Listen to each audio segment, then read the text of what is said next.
Hi everybody and welcome to Photomikes Garage. So today I'm surfing the interwebs looking for a great deal on a car, and as you know I like the Crown Vics and I've had a few and I'm looking to bid on more at the Government of Canada auction. So let me show you what that looks like. Okay, so here's a screen. Basically you go to GC Surplus, which stands for Government of Canada Surplus. That's gcsurplus.ca for Canada, and you can get all sorts of stuff, and it's easy to bid. You just register, you sign up, it's no big problem. And for me in particular, I live in British Columbia, so I can put down the region I'm in. There you go, British Columbia, and then I can search through all these different categories of government surplus: boats, firefighting, fishing, heavy equipment, anything. But right now, of course, I'm interested in cars. And then I can do a search. Okay, so here are the cars currently for sale close to me. Now, you got a lot of police cars. You got the Chevrolet Tahoe here. Minimum bid is $3,000. And of course, you have to remember that this is a closed bid website. What that means is that they have a minimum bid. You got to be above that. In this case, $3,000, and anything above that you can bid, but you never know what someone else is bidding. So someone could bid $4,000 for this vehicle, and you will bid $3,500, and you will lose the bid. Later on, you can find out what it actually sold for if you lose the bid, and that's how you can do your research to find out what these cars are going for on this website. And yeah, so you never can see someone else bidding. You don't know how they're going to go. So basically you have to do your research, find out what they're going for in the past, and make a judgment call and hope that you win at a good price. So yeah, so I just thought I'd share this with you, that this website is out there. This is for Canadians. This is Government of Canada, of course. But it works similarly with other jurisdictions, including the United States. In some cases, they might have it so that you have live bidding where you can see the other bidders and what they're bidding. And of course, that would be one way to do it. But in this case, it is closed bidding. Okay, so we have a 2011 Ford Crown Victoria. Minimum bid, here's your information, $500. It will probably go for above that. The closing date for this one is the 23rd of September, 4 more days to go. And it gives you your information and of course your odometer, 193,000 kilometers. That's kilometers, not miles, so it's not as bad as it looks. You have to convert that to miles if you're interested to know what that would be. Yeah, so this one actually is around 123,000 miles for my American viewers. It gives all the options. Then this is important. It says this vehicle runs, we have no history regarding the overall condition. Steering is stiff while turning. Well, that could be a rusty steering shaft, something like that, and so on. So then you go down to the pictures, and you can see all different pictures of this car to try and make a judgment of whether or not you should make a bid on this car.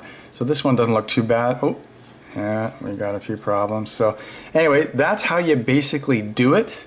Of course, it's very important that you go down to the lot to inspect these cars in person.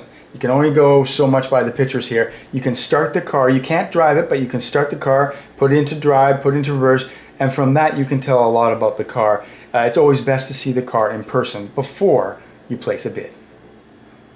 Okay, what we have here is a 2009 Crown Vic.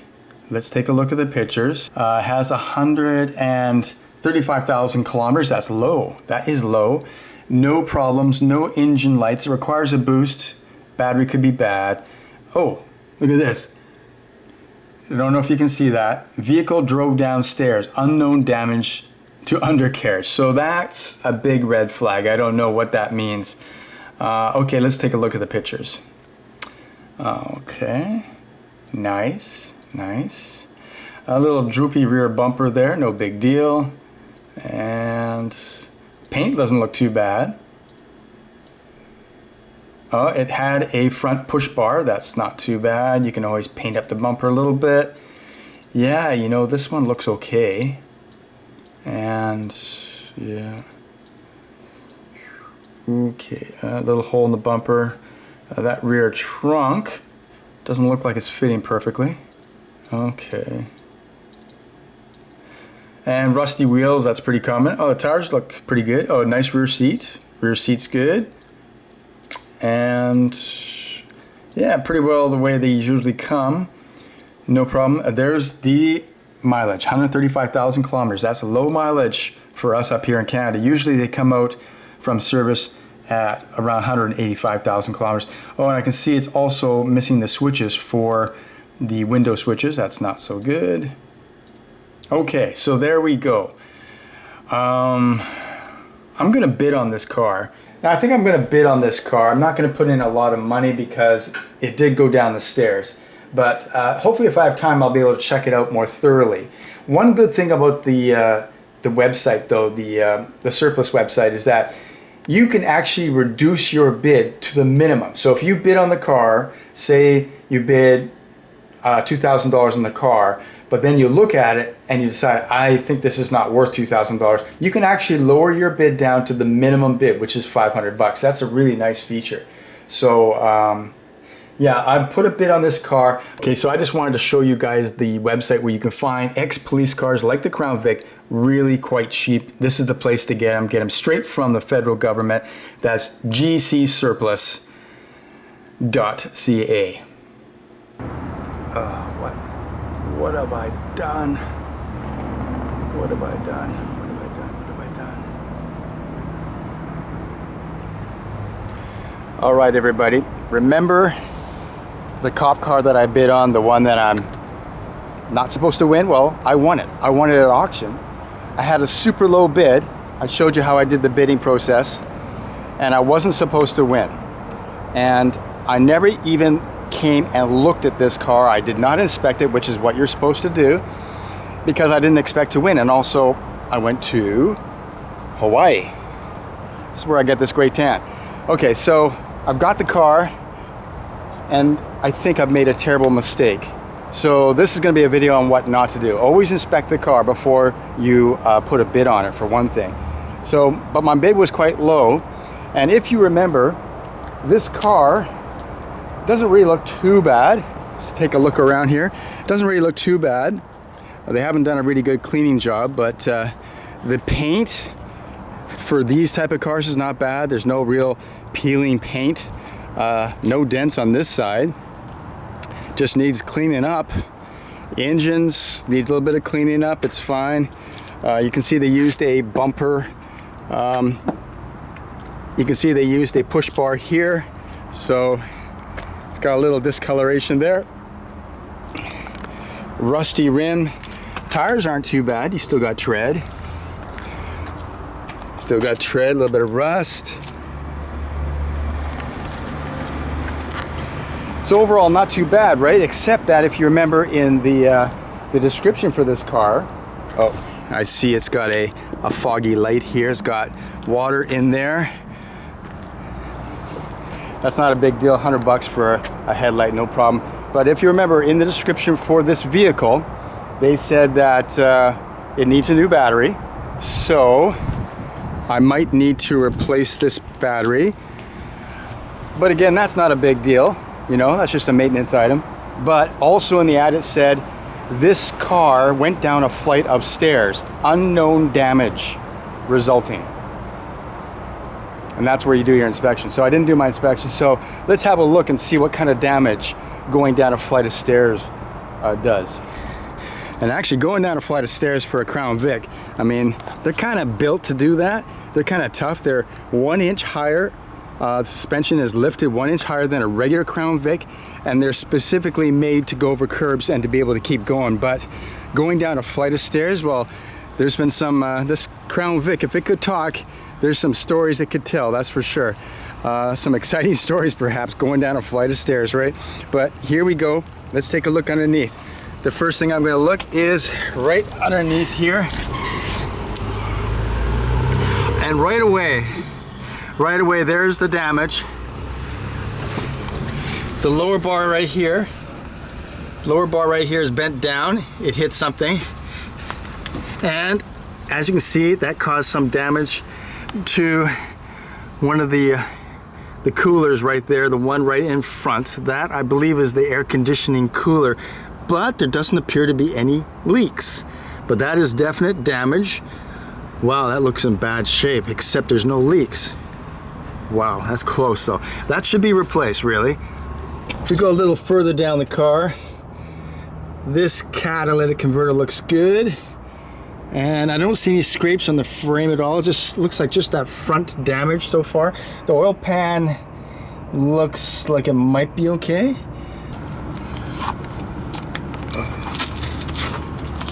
Uh-oh. Uh-oh. Look at this catalytic converter right here. That has been dented quite severely by the stairs. Now, it might still be operating. I don't think there's an exhaust leak. But yeah, the catalytic converter has been dented. Okay, so that looks like the visible damage that I can see from going down the stairs. Luckily, I mean, that cooler needs to be replaced. It's not leaking right now. Hopefully I'll be able to drive it home. Let's check out the interior. And oh man, we're missing the window switches on the driver's door. That's annoying. Have to go to the record for that. Seat looks like usual. You've got everything right here. Missing my dome light. I hate that. I really like these dome lights. And we got a nice vinyl rear seat. Looks good. And pretty normal in here. Let's pop the trunk. Oh, cool, cool, cool. Full-size spare. They don't always come with that. That's nice to have. Oh, and the jack. Oh, and this is a find. These are the rods that go in the rear doors here so that you can get the door handles all working and make this whole rear seat operational for people. Yeah, this looks okay. And of course, I did put in a very low bid, so this actually might be worth it. Let's see if she starts. Let's start her up. Let her rip, potato chip.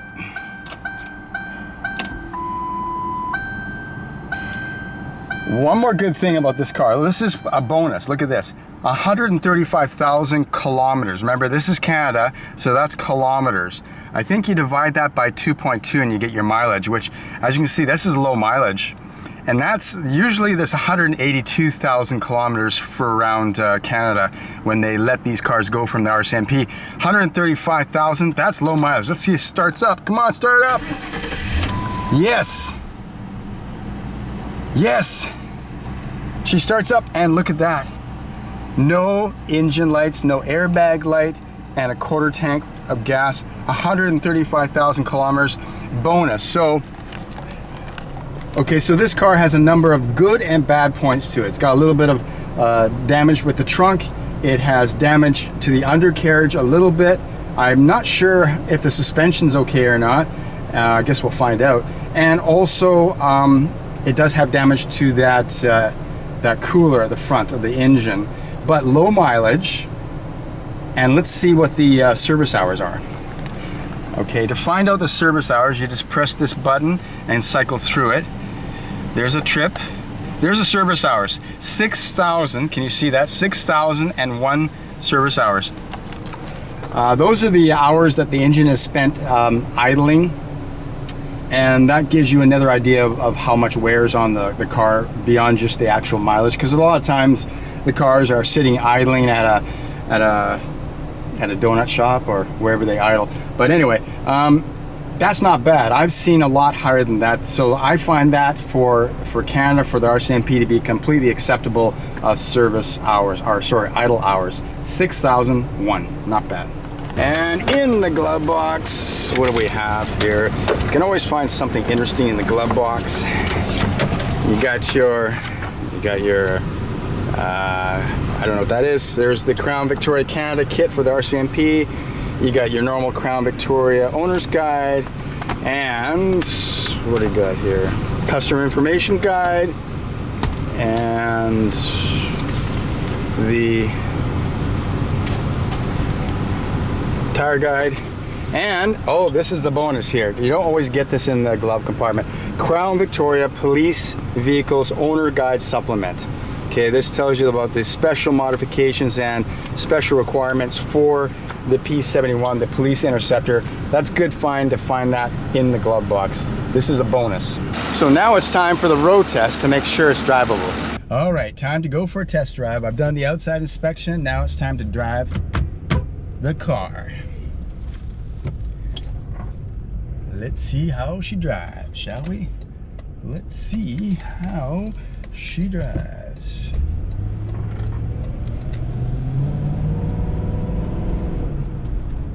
Okay.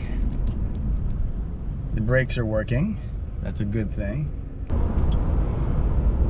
Going off-road a little bit here just to see how the suspension is. The suspension appears to be okay. Yeah. Yeah.